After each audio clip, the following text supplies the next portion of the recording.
if you are a sales professional of any kind, whether you call yourself that or not. So you're a financial advisor, you're an insurance agent, et cetera, et cetera. It is a replacement for cold and even warm prospecting. And prospecting sucks. It always has sucked. It always will suck, okay, because it's threatening to the person it's being done to. Because people love to find solutions for their problems, but they don't like to be sold the solution. And so it's threatening to the person it's being done to.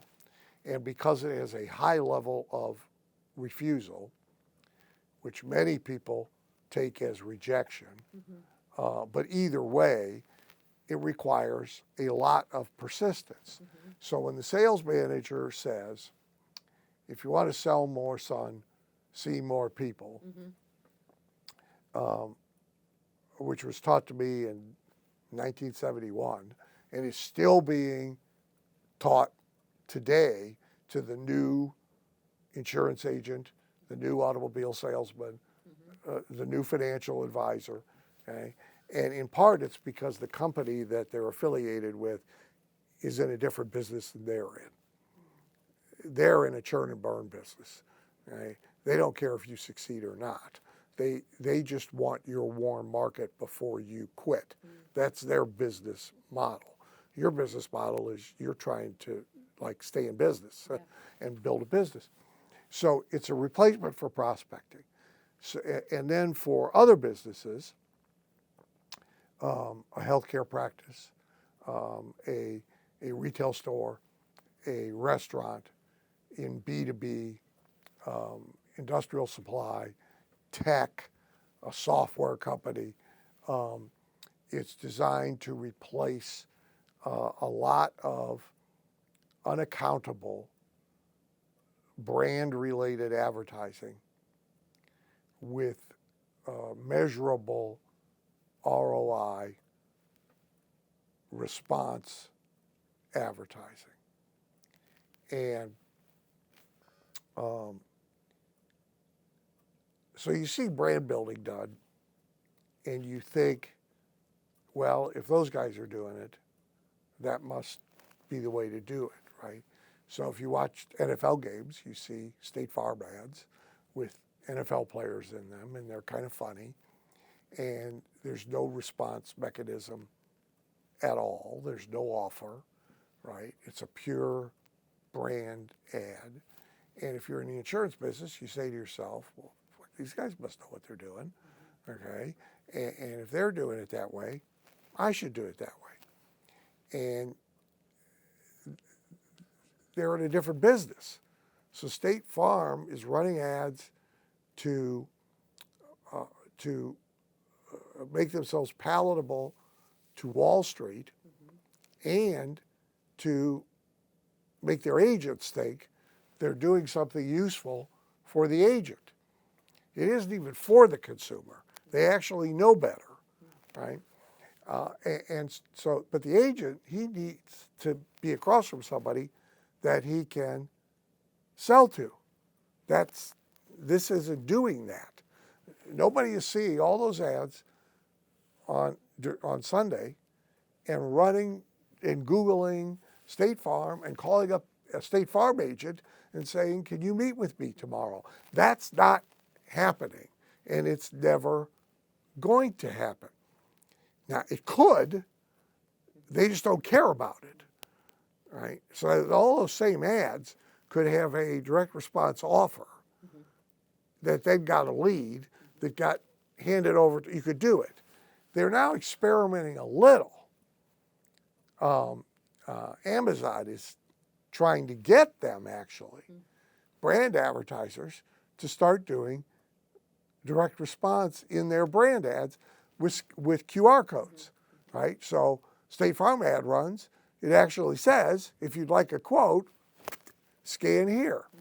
Now, I'm skeptical, but I give them credit for realizing that they're spending money with no measurable result and wanting to fix it.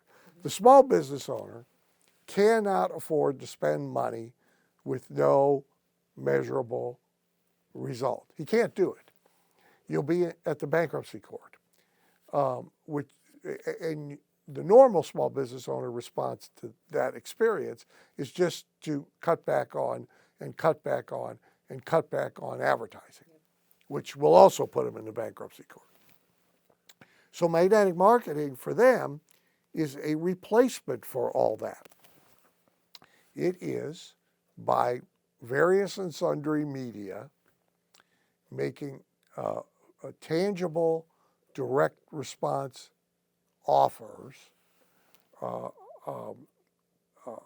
either lead generation, info first, let us send you this report, this book, this guidebook, go watch this video, log on, come to this webinar, log on, or the more direct, come in this weekend, it's the car sale of the century.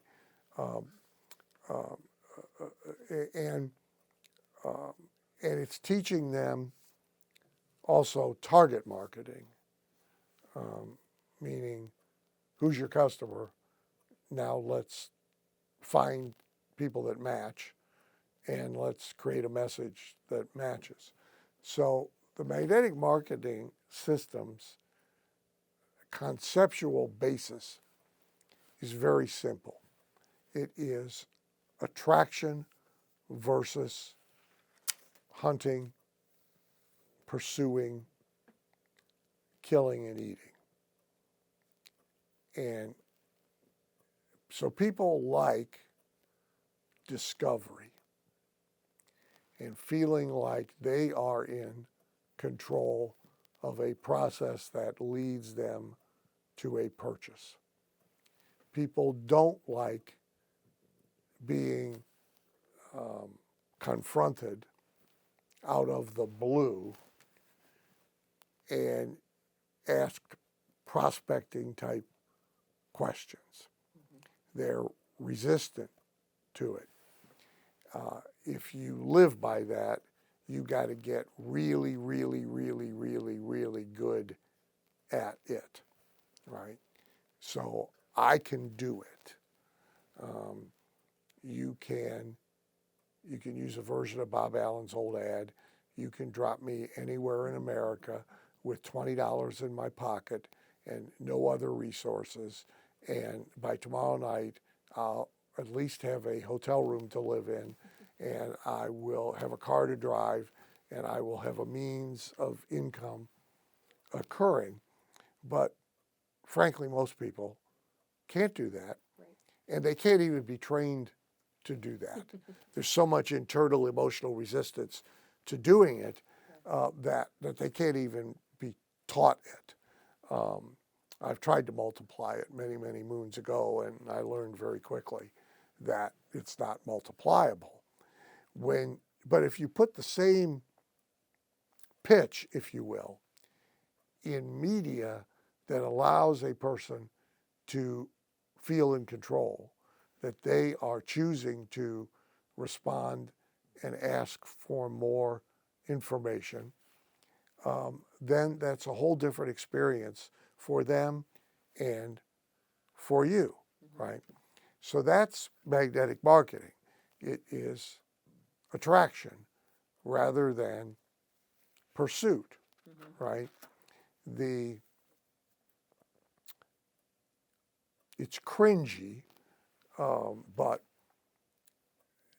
it's entertaining and instructive if you go read Neil Strauss's book, The Game, which is all about, quote, quote, pickup artists.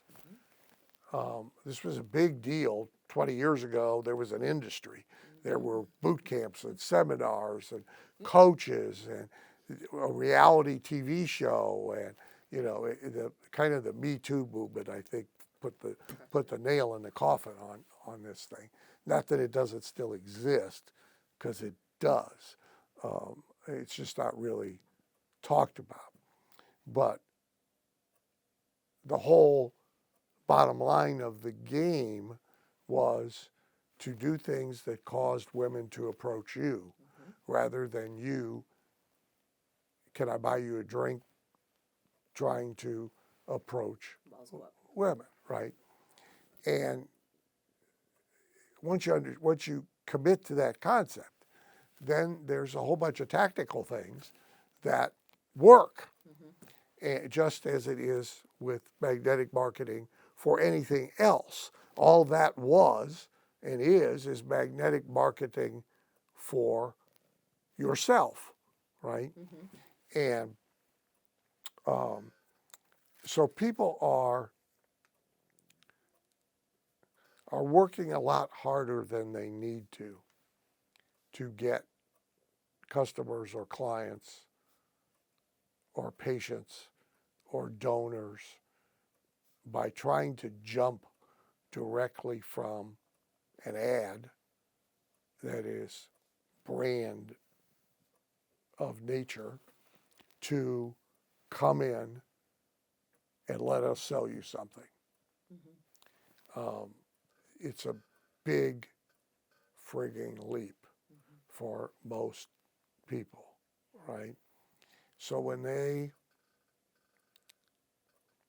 like, because of my physical stuff, I have an automated stair lift thing to get down here and back up above the surface. And it's a pretty good product, actually, and underpriced, I think. But they were smart. They run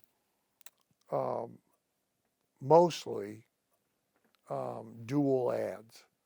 So it's a product ad, call us and we'll send a guy out. Or here's how you can get the guidebook and the information about this thing, right? So that allows the ready to buy now customer a path, but it gives the much larger number of interest peaked, need there, but not ready to buy now, therefore not eager to have a human being on the phone, in the house, doing FaceTime, demonstrating the software online, whatever. It allows those people to take a slower, more cautious path of discovery. So in that case, for me, I didn't need the slower path. Right? I knew I needed it. I wanted it tomorrow, and it's just who you going to call, right? Now, I have I don't know, this house is probably almost 20 years old now, and its roof is counting its days, right? And homes in the same community are getting roof replacements. So, you know, and there's a company called Roofbacks selling magic spray that extends the life for 5 or 6 years or whatever. And I'm like, almost, I'm on a 20-yard line. I'm not even on the 5 yet, you know. Even with what I know, I'm not yet really ready to have the van and the guys on the roof and then coming down and showing me. I don't know, I'm just not ready, right? If they offered an information kit, I would call for it instantly. And they would now have an opportunity of direct communication behind that. They would probably shorten their sales cycle. They would get a higher ROI on their advertising, and they would get me. There are, in every category, there's a lot of people who get to a point of accepting I need to do X or I want to do X, but they're nowhere near yet doing X. You know, there's a lot of analytical people. I mean,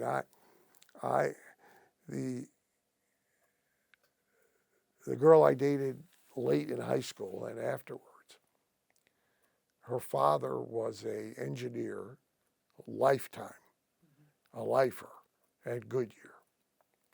And he had the shoes with the little holes in the toes, and he had a pocket protector with pens in it. And he arrived home. You could set your clock. I mean, I'm serious. At 5:35 in the driveway, baby. And he started talking about needing a new car. He bought the car 2 years later. He did research, not as easy then, by the way.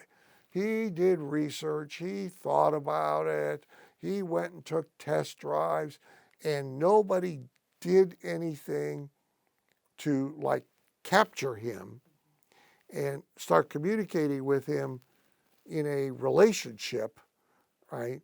His purchase was left to random chance, and nobody would think in that business to follow up over 2 years, but there are a lot of those people. I, of course, at the time, you know, I bought a car because it was red. I mean, there was not a lot of research involved here, right? We were polar opposites in life. He couldn't stand me, and, you know, I couldn't stand him, but we got along. And I observed him. It was like Jane Goodall in the jungle observing the apes, because I had never really seen one of these guys before. I was around entrepreneurial parents and neighbors. Even 2 of my school teachers were entrepreneurial. So he was the odd man out to me. Like, really? Somebody behaves like this? And there are more of them, right? Well, then you can't sell to them the way you sell to me. Right. And you still can't. Right? But you can attract them because they respond to certain things, right? If you want a yard full of rats, you put a great big wheel of cheese out there and you will have rats. Okay? Same yard, put a salt block out there, you will have deer. If you put the salt block in the front yard and the cheese in the backyard, you can have both rats and deers all at the same time. They will come. And that's what magnetic marketing is really all about. If you want to learn from the greatest marketing minds of our generation, then subscribe to our channel and check out these videos.